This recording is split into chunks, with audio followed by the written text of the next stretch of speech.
আসসালামু আলাইকুম, welcome back tech smart school. বন্ধুরা, আজ আমি আপনাদের দেখাবো কিভাবে আপনারা একটি profile type Facebook page delete করবেন, পার্মানেন্টলিভাবে ডিলিট করতে পারবেন। তো বন্ধুরা, কথা বলছি না, চলুন মূল ভিডিওতে চলে যাই। মূল ভিডিওতে যাওয়ার আগে সবাইকে অনুরোধ করবো, যারা এখনও আমার চ্যানেলটি সাবস্ক্রাইব করেন অবশ্যই সাবস্ক্রাইব করবেন এবং পাশে তার নোটিফিকেশন বেল আইকনটা অল করে দিবেন।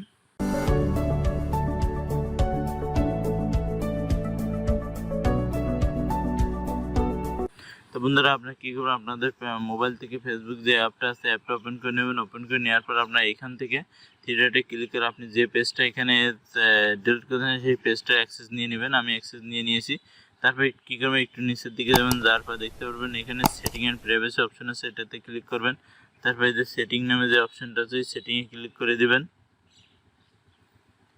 তারপর দেখতে পাচ্ছেন এই সেটিং পেজ নামে যে একটি অপশন আছে পেজ সেটিং, এই পেজ সেটিংয়ে ক্লিক করবেন। এবার নিচে অনেক অপশন আসবে, অপশন আসার পর একটু নিচের দিকে যাবেন। নিচের দিকে যাওয়ার পরে দেখতে পাবেন যে এখানে অ্যাক্সেস অ্যান্ড কন্ট্রোল নামে একটি অপশন আছে, এই অপশনে ক্লিক করে দিবেন।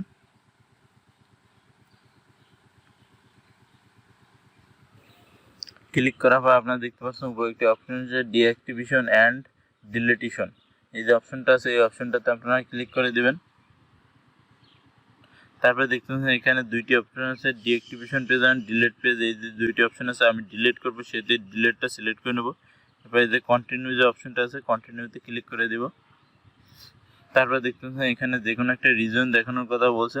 আমি অনেক সময় ধরে ফেসবুক ইউজ করছি, তাই আমি এই উপরে যে আছে এই অপশনটা I spend too the much time on Facebook, এই অপশনটাতে ক্লিক করে দিলাম। তারপরে দেখতে পাচ্ছেন নিচে যে কন্টিনিউ অপশনটাকে ক্লিক করতে বলছে, আমরা কন্টিনিউতে ক্লিক করে দেব। তারপর নিচে দেখতে পাচ্ছেন অনেক ইনফরমেশন আছে যেগুলো আপনি চাইলে ডাউনলোড করে নিতে পারেন। আমি কোনো কিছু ডাউনলোড করতে চাচ্ছি না, তার জন্য নিচে যে কন্টিনিউ যে অপশনটা আছে কন্টিনিউতে ক্লিক করে দেব।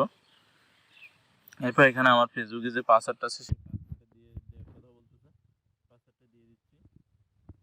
বন্ধুরা, আমি আমার ফেসবুকের পাসওয়ার্ডটা দিয়ে দিলাম, আপনারা আপনাদের ফেসবুকের পাসওয়ার্ডটা দিয়ে দিবেন। তারপরে বন্ধুরা, আপনারা যে কন্টিনিউ অপশনটা আছে কন্টিনিউতে ক্লিক করে দিবেন। তারপরে দেখতে পাচ্ছেন এখানে অপশন আছে ডিলিট ফেসবুক পেজের নাম, পেজ অ্যান্ড ইনফরমেশন। এই যে কন্টিনিউ বাটনটা ক্লিক করতে বলছে, আমরা কন্টিনিউটা ক্লিক করে দিব। তারপরে যে ডিলিট পেজ অপশন আছে আমরা ডিলিট পেজ অপশনে ক্লিক করে দিব। বন্ধুরা, এখন কিন্তু আমাদের পেজটি ডিলিট হয়ে যাবে, কোনো ঝামেলা সাইড পেজটি ডিলিট হয়ে যাবে। কিন্তু আমরা একটু দেখতে চাই যে আমাদের পেজটার এখন অবস্থাটা কি। দেখতে পাচ্ছেন এখানে কিন্তু আমাদের সে পেজটা নেই, পেজটা কিন্তু চলে গেছে, সেটা আমাদের পেজটা কিন্তু ডিলিট হয়ে গেছে। তো বন্ধুরা, আপনারা এইভাবে আপনাদের প্রোফাইলটাই ফেসবুক পেজটি ডিলিট করে ফেলতে পারেন। তো বন্ধুরা, ভিডিওটি কেমন লেগেছে অবশ্যই কমেন্ট বক্সে জানাবেন। ভিডিওটি যদি ভালো লেগে থাকে অবশ্যই লাইক কমেন্টে শেয়ার করবেন। আর আজকের ভিডিও এই পর্যন্ত, পরবর্তী আমার নতুন কোনো ভিডিও নিয়ে দেখা হবে। সে পর্যন্ত সবাই ভালো থাকবেন, সুস্থ থাকবেন।